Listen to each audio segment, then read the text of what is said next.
সংযুক্ত কিষাণ মোর্চা ত্রিপুরা সর্বভারতীয় কর্মসূচির অঙ্গ হিসেবে কতগুলো গুরুত্বপূর্ণ কর্মসূচির বিষয় সাংবাদিক সম্মেলন।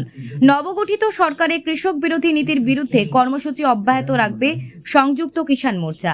এই সাংবাদিক সম্মেলনে তুলে ধরেন পবিত্র কর। আমাদের মুখ্যমন্ত্রী বলেছিলেন যে নির্বাচনে তাদের সমস্ত সাফল্য আসবে। এই জায়গায় দাঁড়িয়ে এই সাফল্যকে নিয়ে আসার জন্য আমাদের রাজ্যের বিজেপি দল সমস্ত গণতন্ত্রের লাজ লজ্জা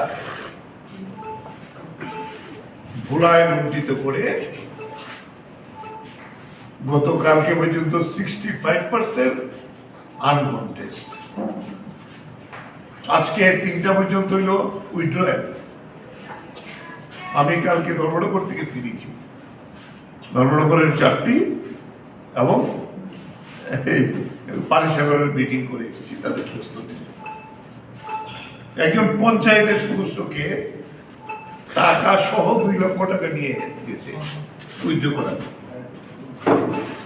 পঞ্চায়েতে কিরকম আছে, একজন পঞ্চায়েতের মেম্বারকে 2 লক্ষ টাকা অফার করছে উইথড্র করার।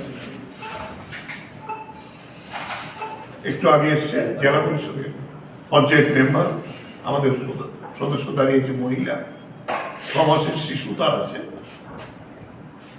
উইথড্র করতে হবে, তারা ওই শিশুটাকে মেরে ফেলবে। পশ্চিম জেলায় তার শিশুকে মেরে ফেলবে, তার দোকান বন্ধ করে দেবে। চা বাগানের শ্রমিক বাবুটিয়া আমাদের দিতে দেয়নি, জেলা পরিষদ আমরা দিয়েছিলাম। চা বাগানের শ্রমিক মহিলাকে 3 দিন যাব, ট্রাইবেল মহিলা মুন্ডা, তাকে গিয়ে সেখানে বলছে তুমি যদি উইথড্র না করতে থাকতে পারবে না। কিন্তু তারপরেও সে সাহস করে আজকে যখন তাদের নেতারা গেছে যে আমি প্রতিবাদ করতে দাঁড়িয়েছি, আমরা গত 3 বছর আমাদের জিপিএফ এর কোনো টাকা পাই না। জিপিএফ এর যে টাকাটা, এই টাকাটা দিয়ে দেবো আজকে, আমি উইথড্র করে দেবো। তারপরে পাড়ার লোকেরা এসে ঘেরাও দিয়েছি নেতারা। তারপরে বলছে তোমার এই ডিমান্ড তোমরা মানতে পারো না। মালিকের কিসের মালিক? মালিক বলছে তোমাদের চাঁদা দেওয়ার জন্য আমাদের জিপিএফ দিতে পারে না। এই হলো পঞ্চায়েত নির্বাচনের অবস্থা। তারপরও আমরা সালাম জানাবো সেই সমস্ত প্রার্থীদের, গ্রামের সাধারণ মানুষ যারা পঞ্চায়েত সমিতিতে 35 ভাগ এখনো দাঁড়িয়ে আছে ফাইট করার জন্য। 8টি জেলা পরিষদে প্রার্থী আছে। তাহলে মানিকবাবু গণতন্ত্রের এই যদি নমুনা বলে দিতে পারেন যে ভোট নামের জন্য ভোট হবে, অভিনব কাণ্ড করেছে মোহনপুরে। আমরা প্রার্থী কেন সর্বদলীয় মিটিং এর জন্য যেতে পারিনি। আমি রাত্রিবেলা একটা সোর্সে জানলাম সিপিএম এর 15 জন প্রার্থী হয়েছে, কংগ্রেসের 5 জন প্রার্থী হয়েছে। আমি আমাদের বললাম এই 2টা পঞ্চায়েত থেকে আমরা কোনোভাবে গোপনেও দিয়েছি কিনা, খুব প্রশ্নই আসে না।